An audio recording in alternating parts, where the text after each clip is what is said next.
qu'à l'achat d'un terrain en plein cœur d'un ancien quartier industriel de Lyon 8e, le propriétaire souhaitant y construire une maison contemporaine basse consommation a fait appel au cabinet Fabien Perret Architecture. L'étude a permis d'aboutir à un projet alliant matériaux naturels, équipements performants et faible impact environnemental.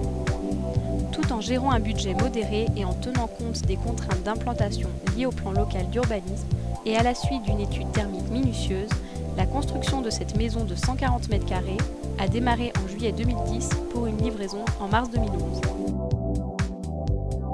On a décidé de construire donc cette maison.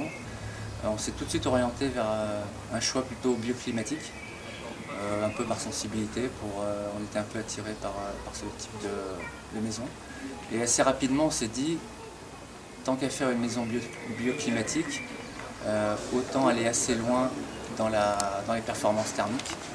Et du fait qu'il y avait des avantages fiscaux quand même assez intéressants, on s'est dit, on va mettre des efforts financiers sur le bâti, au moins qu'on récupère un petit peu d'avantages en crédit d'impôt. Cette maison est une maison dite de ville, construite en site urbain dense.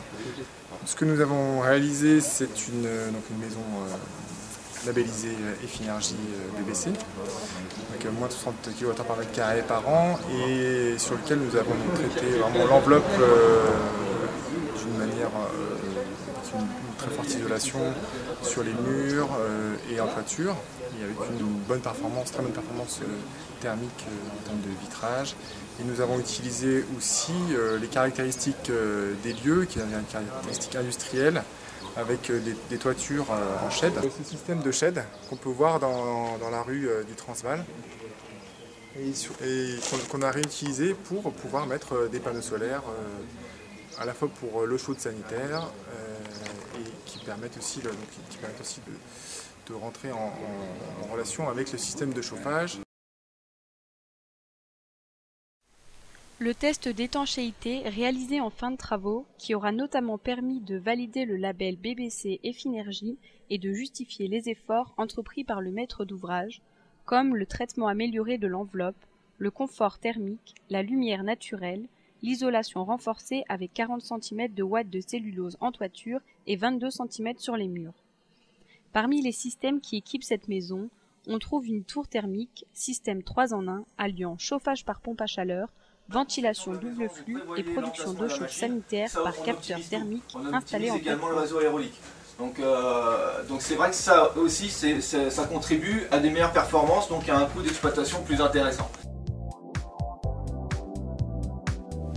Un choix d'artisans compétents et soucieux de construire un bâtiment thermiquement performant a été un des enjeux majeurs dans la réussite de ce projet exemplaire de notre époque.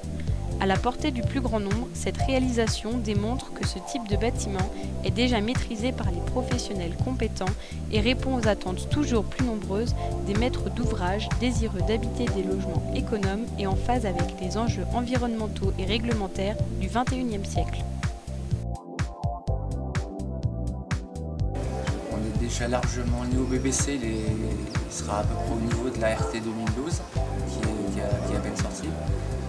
Et en fait, nous, on se rend compte qu'on a déjà des performances de maisons passives, du fait qu'on est allé encore un petit peu plus loin.